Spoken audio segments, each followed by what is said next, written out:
Please have a seat.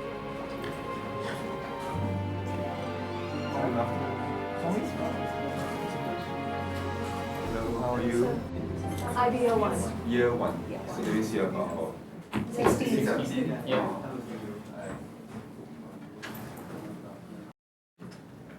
But it's good. I think I'll mention to them that you've been a very good partner, at least from my experience in Queenstown. Thank you. So please work very closely with you. Yeah. Very good. Yeah, because for us here, we have very good, very positive experience. We're very supportive. The school, the students, I think really appreciate that. Thank you very much. And we'll continue our support. Thank you. Mr. Lee, thank you so much for joining us today, especially for helping us unveil this special book, a tribute that we have done for late Mr. Lee Kuan Yew. He was, in many ways, a special person for us to remember at GIS for Singapore, for Singaporeans. Take for them and remember him for many, many years from now. I'd like to invite you, Mr. Atul, Mr. Kamal, Mr. Rajiv, to please help us unveil the book.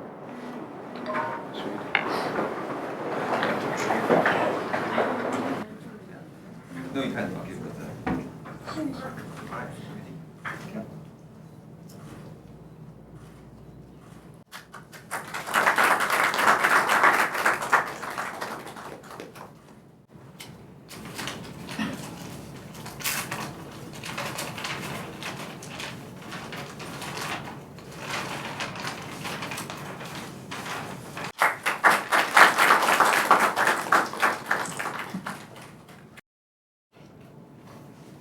Oh, yes.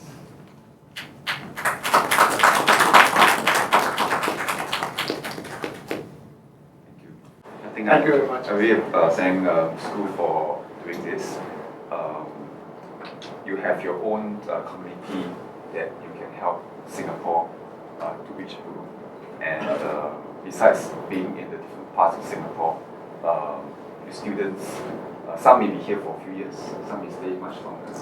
And I think it is really Singapore's great honor also that the school is doing this. With it to share this great man, our founding father, with the students and the population. Thank you very much.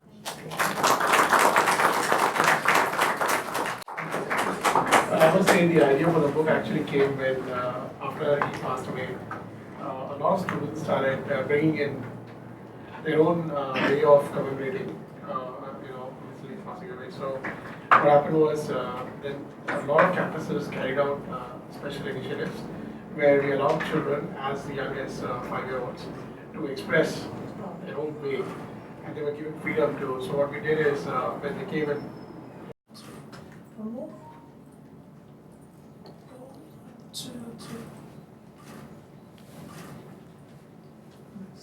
Thank you.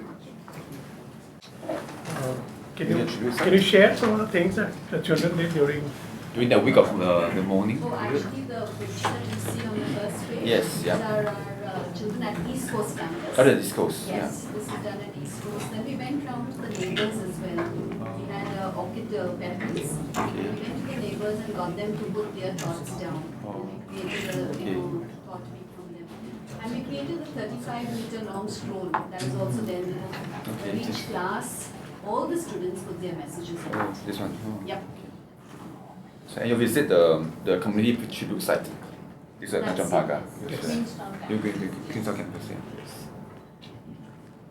So wherever they could participate, they went into the community forums. In addition to, I think, these various activities, I think they also spoke about it in the assemblies. Yes, yes. Oh, okay. So teachers also help to talk about Mr. Lee. That's good. In fact, Miss Melissa has penned down a very nice poem Oh, on Mr. Lee. see. This was when he was here. Okay. It's very meaningful. Thank you so much. Here. Okay. And all the other contributions, we would make sure that every single message is put into an electronic format. So there'll be an extended version of this, okay. but on an electronic format. And we will circulate that to all the students. So they will have their own contributions. Good, yeah. And the fact that you have organized these activities and reach out students and gather them to to pen out their thoughts. I think these are all the groundwork done, which is very important. Otherwise, you wouldn't have been able to put this together within a few weeks. Yeah, so this is just, yeah. The actual contributions from students happened immediately after that, Right during after. the monitoring. So, and the good thing is the request to do these kind of activities came from teachers, came from the student side. Students so we, also, we yeah. actually, we didn't prompt them to do something like this. So that was very good. It was naturally. In fact, one day Atul and myself, we visited the 3 campuses, and that is when we spotted a lot of these activities were done on the. So in passing, he mentioned, I think we should actually store this for memory, and it ended up in this project. Yeah, because even though you are international school, serving the expatriate community, but I think you're one of the very few who are very enthusiastic in building the connection with the local community, with Singapore. And the leaders set a great example by driving these initiatives and by getting a student population on board. And I think, like you mentioned about his frugality, when he came for the book launch, what happened was Mr. Yew requested Mr. Lee that Mr. Murthy has written this book and he would like you to invite. And the venue was chosen as GIS because Mr. Murthy was also connected with GIS.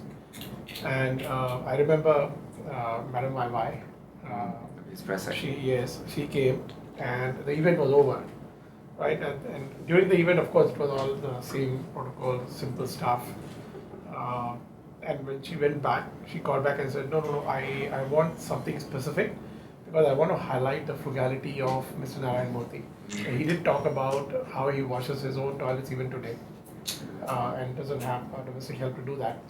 And he said that is my way of being fit and being, doing my activity for the day. So I remember Madam Vai calling and saying, no, I want that particular information where he's talking about this and Mr. Lee wants me to highlight this to the Straits Times about his frugality. He put everybody together. So we talk about the upgrading, social integration as a population as a whole. So I think there are 3 aspects. One is education. To provide for education, compulsory education for 10 years. So every child in Singapore, regardless of race, gender, will go through 6 years of primary school and 4 years of secondary school. Right? And schools are multiracial. So you get to learn about other members of society, different backgrounds. Secondly is public housing. Right, so now 70-80% of Singaporeans live in HDB flats, and there are ethnic guidelines to make sure that no one precinct is overpopulated by a certain race. Right, so there is this balance that is being managed, and by living together, they. Yes, I did have a question. Well, I realized that you were a socially savvy person, so I want to ask you exactly how important do you think is social media in the quest to reach out to the younger generation about the importance of all the topics you were talking about earlier on? It's important because we must always find ways to reach different segments of society. And in fact, we should be thankful that there's social media now. And because many young people may not be very involved in community events, okay, because they are more mobile. They may be more active in school, among their friends or colleagues. They are not physically bound to a location, unlike the more senior citizens, because the elderly, because of their physical constraints, they may just socialize within the local communities. But young people are not, which is fine. I mean, we're all young ones. We know that, right? So, but social media allows us to reach them in the virtual space, and. So I would like to know, what are your views on Tampines GRC, and how would you improve it in the future? Okay. But Tampines compared to Queenstown, it is a slightly younger estate. Okay. Queenstown, there are many blocks which are like 30, 40, 50 years old. Although there are the new developments at Margaret Drive, Tanglin Hall, we're going to redevelop the area. But there are many residents are very elderly, right? 80s or 90 years old. Whereas in Tampines, it's built from it used to be a kampong, a village. Alright, so about 30 years ago, it was developed into a housing estate now. So slightly younger, so the population there are those first batch of residents will be about in the 50s and 60s. So about 20 years younger than the older ones here. But the challenge we face is that it was a town that was built by design. So it's very well planned with the interchange, with the shopping malls and the business areas, and the majority residential. But it is also very populated. What actually inspired you into becoming a politician? Oh, for selfish reasons. No. Yes, like many MPs, I used to juggle between a day job and my MP duty, and I felt that I'm not doing the best in either areas. I mean, we are all limited by our own energy, time. Everybody's fair. You know, the world is fair. Right? Everyone has 24 hours a day. All right. Of course, I can sleep less. Okay. I can be more productive. But at the end of all this, it's also about the family. All right. Between the two or three, my work, day job, my MP duty, and my family, end up with the family will suffer. Right. People who are working, it's really you're so engrossed in your work. Oh, it's okay. Family is always there. We can wait. There's always weekend or whatever. But it doesn't happen. so I feel that while my kids are young, they are in P5, P6, and Sec 3 now, where they think, where they still value my presence. If they are much older, they hope that I'm outside most of the time. Yeah. So at this stage where as a father, I can play a bigger role. I thought I should rebalance my life. Yeah. So what's the by default career that people want to, apart from the big three, Engineer or doctor? Leave aside the Facebook and Googles and Apples, what are the other type of careers people are looking at? Mostly it's in medicine or engineering, but there are some who want to go in the corporate world, like myself. I want to go into accounting.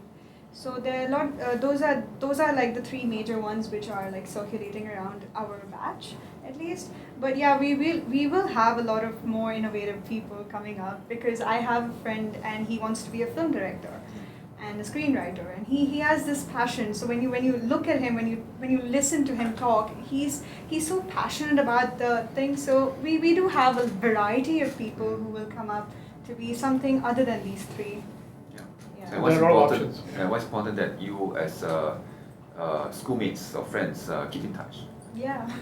And it's always great to know people in different fields, different directors, doctors, whatever, and I'm sure people will all over the world. And then for some areas you might find a certain passion. For some it could be environment, or it could be elderly or children or whatever. And then if you think that there's something you really like, then I think pursue that. On your own, at your own time, your own accord. Form groups, form interest groups with friends, and start something. Yeah. So I think it's young people have a lot of fresh ideas, a lot of creative thinking, right? So I'm sure you do something very interesting. I think we should do some career counseling discussions and in depth, when you have Sure. Yes. Thank you very much. Thank you, Mr. Bay, Thank for you. joining us. Thanks for having me. Thank you. And, Okay.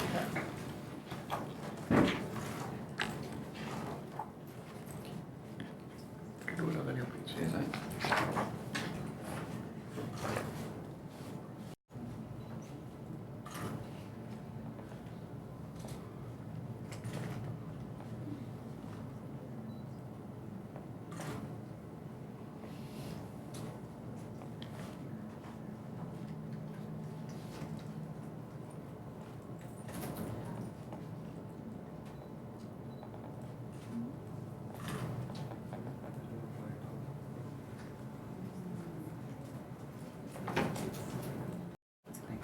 Right. Thanks so much, Harry. Thank you.